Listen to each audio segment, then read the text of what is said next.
কেউ একজন সত্যকে থামাচাপা দিতে চায়, সেটাই হলো খবর, আর বাকি সবকিছুই হলো স্রেফ বিজ্ঞাপন। যেখানে সাধারণ সাংবাদিকতার চোখ বন্ধ হয়ে যায়, ঠিক সেখান থেকেই শুরু হয় এক ভয়ঙ্কর কিন্তু রোমাঞ্চকর লড়াই, যেখানে ক্ষমতাশীলরা তাদের অপরাধ আড়াল করতে কোটি টাকার দেয়াল তোলে। সেই দেয়াল ভেঙে আসল সত্যকে টেনে বের করার নামই হলো অনুসন্ধানী সাংবাদিকতা।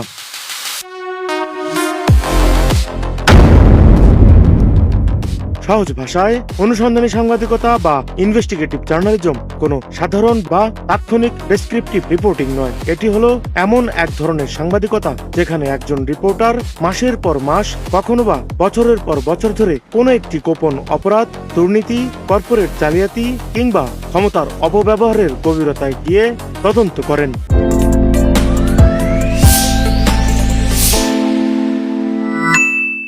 সাধারণ খবর আপনাকে বলে কি ঘটেছে, কিন্তু অনুসন্ধানী সাংবাদিকতা সুনিপুণভাবে প্রমাণসহ উন্মোচন করে কেন ঘটেছে, কারা ঘটিয়েছে এবং কিভাবে পুরো সমাজকে অন্ধকারে রাখা হয়েছিল।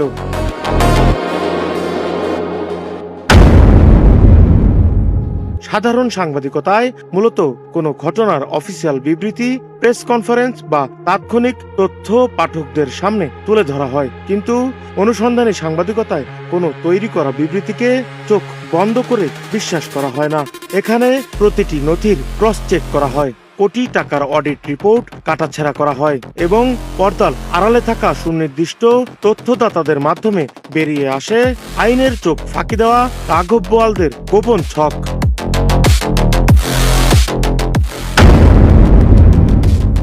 অনুসন্ধানী সাংবাদিকতার প্রধান তিনটি স্তম্ভ হল ডেটা, ধৈর্য এবং অসম সাহস।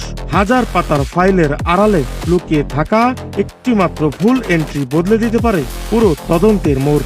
অনেক সময় সত্যের মুখোমুখি হতে রিপোর্টারদের ছদ্মবেশ ধারণ করতে হয়, যেতে হয় অন্ধকার জগতের আস্তানায়, কারণ এই লড়াইয়ে অপরাধীরা সব সময় থাকে ক্ষমতা, অর্থ আর অস্ত্রের জোরে বলীয়ান।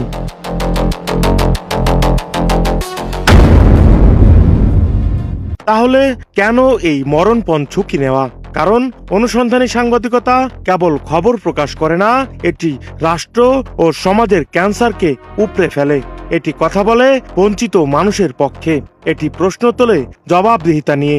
একটি সফল অনুসন্ধানী প্রতিবেদন নিমিষেই কাঁপিয়ে দিতে পারে অপরাধের পুরো সাম্রাজ্যকে, বাধ্য করতে পারে প্রশাসনকে কড়া অ্যাকশন নিতে।